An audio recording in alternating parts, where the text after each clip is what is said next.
मेरा नाम है Rajat and you are watching India's number 1 Hindi gay story channel.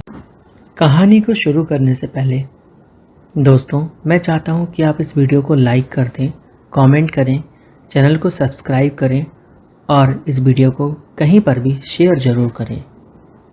कमल जो कि एक बाइसेक्सुअल लड़का था, उसे लड़के और लड़की दोनों ही बेहद पसंद थे। उसने पहली बार राजेश जो कि उसका बेस्ट फ्रेंड था उसके साथ एक समलैंगिक रिश्ता कायम किया था और काफ़ी सालों तक वो उसके साथ रिलेशनशिप में रहा था। पर जब वो कॉलेज जाने लगा तो उसे वहाँ लड़की से प्यार हो गया जिसका नाम प्रिया था। धीरे धीरे वो और प्रिया एक दूजे में इस कदर खो गए कि कमल अपनी हकीकत को भुला बैठा। उसे लगने लगा कि जैसे वो हमेशा से स्ट्रेट ही था और ये सब सिर्फ एक बहकावा था। वो बह गया था। कमल हरियाणा में रहता था और उसे हरियाणा का पानी सूट कर गया था। उस वक्त उसकी उम्र 22 साल की थी, लेकिन देखने में वो 16-17 साल का ही लगता था। उसका शरीर भरा हुआ था और काफ़ी गोरा था, गाल गोल और सॉफ्ट बॉडी, और वो एकदम गोलू मोलू सा था पर दिखने में प्यारा था। कुछ हार्मोन्स की कमी की वजह से उसके अभी तक दाढ़ी मूछें भी नहीं आई थी, बस चेहरे पर इक्का दुक्का बाल इधर उधर कहीं उग आए थे। वो प्रिया के साथ बेहद खुश था, पर कभी कभी हरियाणा की जाटों को देखकर उसका मन डोल ही जाता था। न जाने क्यों उसे जाट बेहद अच्छे लगते थे।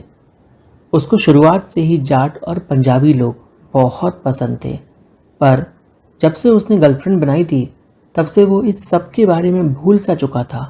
लेकिन जब कभी भी वो किसी को देखता था तो कुछ पल के लिए उसको याद आता था, पर वो खुद को संभाल लेता था। उसने एडमिशन लिया ही था कॉलेज में और हरियाणा में रह रहा था कि तभी लॉकडाउन लग गया।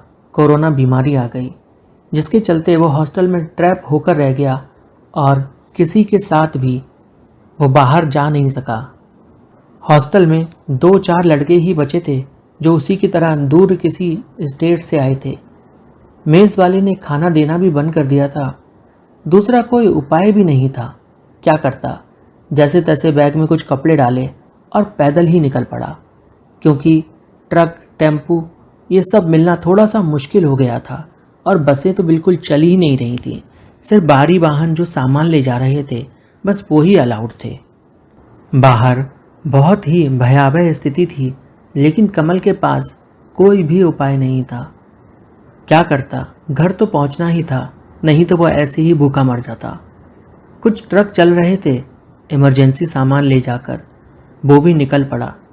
इतनी कोशिश की हाथ देने की, लेकिन मदद के लिए एक भी ट्रक नहीं रुका। ऐसा केवल उसके साथ नहीं, सबके साथ ही हो रहा था। हाईवे पकड़ के बहुत लोग यूपी बिहार जा रहे थे, वो भी उन्हीं के साथ चल पड़ा। 10 घंटे चलने के बाद थकावट से उसकी हालत पूरी तरह से खराब हो गई। उसमें अब चलने की ताकत भी नहीं थी। उसे रास्ते में एक बंद पड़ा ढाबा दिखा जहां पर वो जाकर रुक गया। वहां बहुत सारे ट्रक लगे हुए थे, लेकिन वो वहां अकेला था। ये सोचकर उसका जी अंदर से बहुत बेचैन हो रहा था। उसने जब ट्रकों में झांकने की कोशिश की तो पाया ट्रक वाले ट्रक के अंदर ही आराम कर रहे थे। कमल को बेहद प्यास लग रही थी और पानी पीने के लिए वो इधर उधर बस हाथ पांव मारने की कोशिश कर रहा था। ढाबे के बाहर एक नल लगा हुआ था। उसने नल घुमाया, पानी की धार चल पड़ी और उसने पानी पीना शुरू कर दिया। पानी पीकर उसे थोड़ी सी एनर्जी मिल गई और वो आराम से वहीं पर बैठ गया। उसे बेहद गर्मी लग रही थी। पहले तो वो यूं ही खुले हवा को अपने शरीर को छूने दे रहा था, पर जब गर्मी शांत नहीं हुई तो उसने अपने कपड़े निकाले और सिर्फ चड्डी में नहाना चालू कर दिया। उसका बदन तेज धूप में चमक रहा था। वो कल पिछली रात से चल रहा था और अब वो पूरी तरह से थका हुआ था। नल के नीचे वो यूं ही बैठ गया और बस पानी की धार अपने ऊपर चलने दे रहा था। उसका भीगता हुआ शरीर धूप की वजह से सोने सा चमक रहा था। उसने खुद को रगड़ रगड़ के धोया और अच्छे से नहाकर उसने टॉवल निकाली, खुद को पोंछा और फिर दूसरे कपड़े पहने और घर जाने के लिए एनर्जी इकट्ठी करने लगा। उसने बैग में से बिस्किट के पैकेट निकाले, फिर बिस्किट्स खाए, थोड़ी देर यूं ही बैठा और सोचा कि इतनी तेज़ धूप में चलकर जाना बेवकूफ़ी ही होगी, तो वो एक पेड़ के नीचे जाकर बैठ गया। गर्मी बहुत ज़्यादा थी और उससे गर्मी बर्दाश्त नहीं हो रही थी। उसने अपनी शर्ट निकाली और बनियान भी निकाल दी और बस पेड़ के नीचे यूं ही लेटा रहा काफ़ी देर तक। और यूं ही लेटे लेटे न जाने कब उसे नींद लग गई। कोई उसका बैग उठाकर ना ले जाए, इस बात की तो उसे चिंता ही नहीं थी, क्योंकि कोरोना का समय था, सड़कें वीरान थीं, तो भला कोई क्या ही चोरी करता। जब उसकी आंख खुली तो उसने देखा एक ट्रक ड्राइवर ट्रक से उतरा। वो एक सरदार जी थे। वो उनके पास गया तो सरदार जी पीछे होने लगे। इस पर कमल बोला, सरदार जी, मुझे घर जाना है, आप प्लीज़ मुझे छोड़ दो। सरदार जी बोले, देख भाई, मैं तुझे छोड़ तो देता, पर क्या करूं यार, ये बीमारी ही ऐसी है, अगर तुझे कोई बीमारी होगी तो मुझे भी हो जाएगी। इस पर कमल बोला, सरदार जी, मुझे अगर कोई बीमारी होती तो अभी तक मैं बीमार हो चुका होता। मैं कल रात से चल रहा हूँ और चलते चलते मुझे 10 घंटे हो चुके हैं। यहाँ मैं पूरी तरह से थक गया था, इसलिए आकर मैंने नहाया और थोड़ी देर आराम किया। आप चाहें तो मुझे आधे रास्ते ही सही या चाहे पीछे सामान के साथ बिठा दो, पर मुझे मेरे घर जाना है। कैसे भी करके आप मुझे वहाँ तक जाने में मदद कर दो।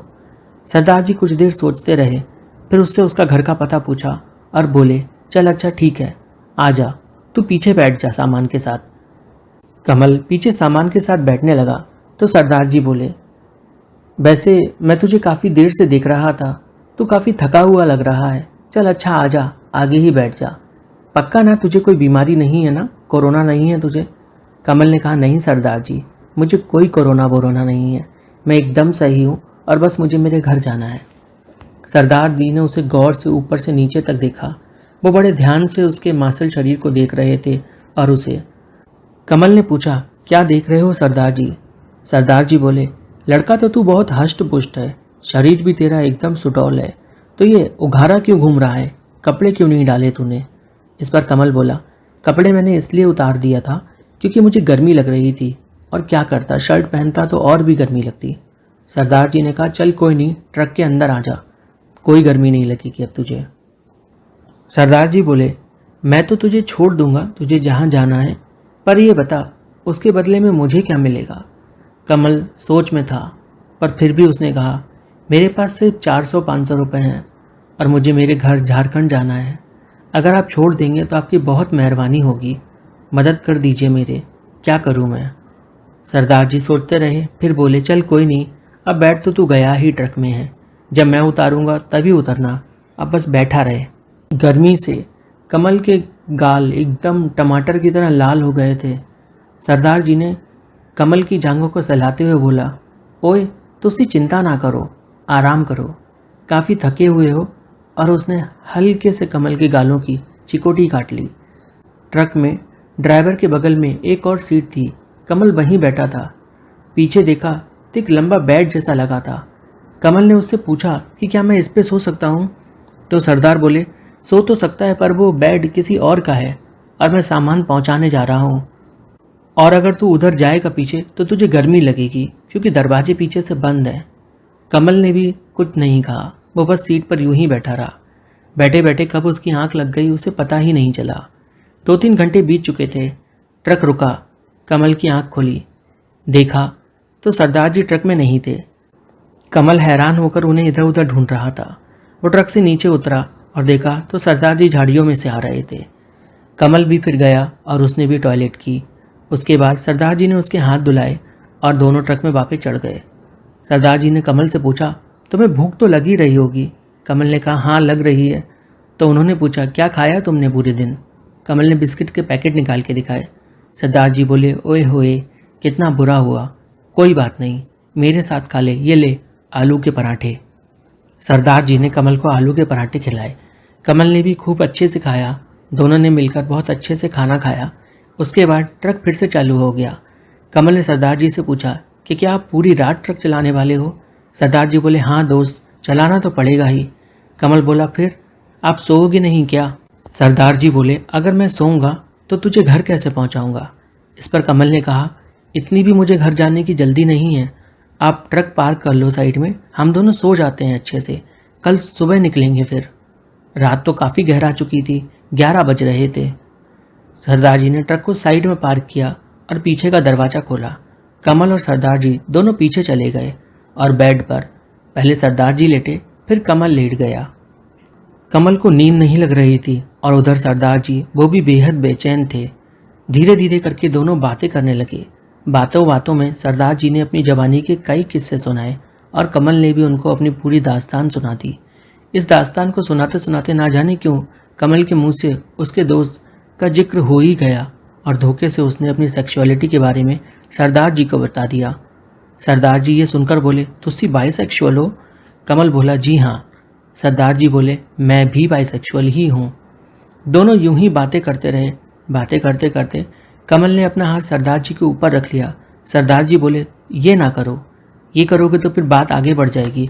और कमल नहीं माना। कमल सरदार जी के और करीब आ गया। उसने उनके होठों को अपने होठों से छूने की कोशिश की, जिस पे सरदार जी ने कमल को बहुत डांटा और बोले, देखो मैंने तुम्हें रहने को जगह दी, इसका मतलब ये नहीं कि तुम कुछ भी करोगे, ये गलत है।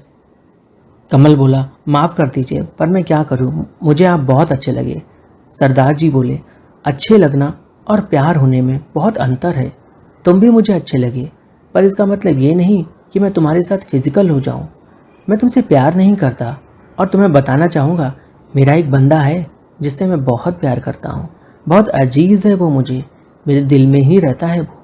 तो भला अगर मैं तुम्हारे साथ कुछ कर भी लूँ तो भी मैं उससे नज़रें नहीं मिला पाऊँगा, और मैं ऐसा कोई काम नहीं करूँगा जिससे मैं उससे नज़रें ना मिला सकूँ। कमल को अपनी गलती का एहसास हुआ और उसे समझ में आया कि बाइसेक्सुअल होने का मतलब ये नहीं कि आप जब भी मन में आए मुंह मारें। अगर आप किसी के साथ कमिटेड हैं तो आप सिर्फ उसके ही होके रहें। कमल ने उस दिन पहली बार एक अच्छा लेसन सीखा और ये लेसन सिखाने वाले वो सरदार जी ही थे।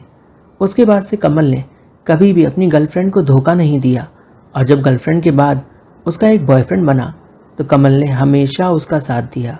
कमल आज सिंगल है, वो किसी के भी साथ नहीं, क्योंकि उसके बॉयफ्रेंड ने उसे धोखा दे दिया था, क्योंकि वो एक लड़की के चक्कर में आ गया था, जबकि वो गे था। बस कहानी यही समझाना चाहती है कि प्यार देखो, ना कि आप जिस्म की भूख के पीछे भागो, क्योंकि प्यार आपको वो सब कुछ देगा जो आपको चाहिए, पर जिस्म की भूख एक बार ठंडी होने पर दोबारा फिर से लगने लगेगी, और प्यार की भूख हमेशा आपको खुश रखेगी। कहानी यहीं खत्म होती है। कहानी अच्छी लगी हो तो लाइक कर दीजिए वीडियो को, कमेंट कीजिए, चैनल को सब्सक्राइब कीजिए और वीडियो को शेयर कर दीजिए।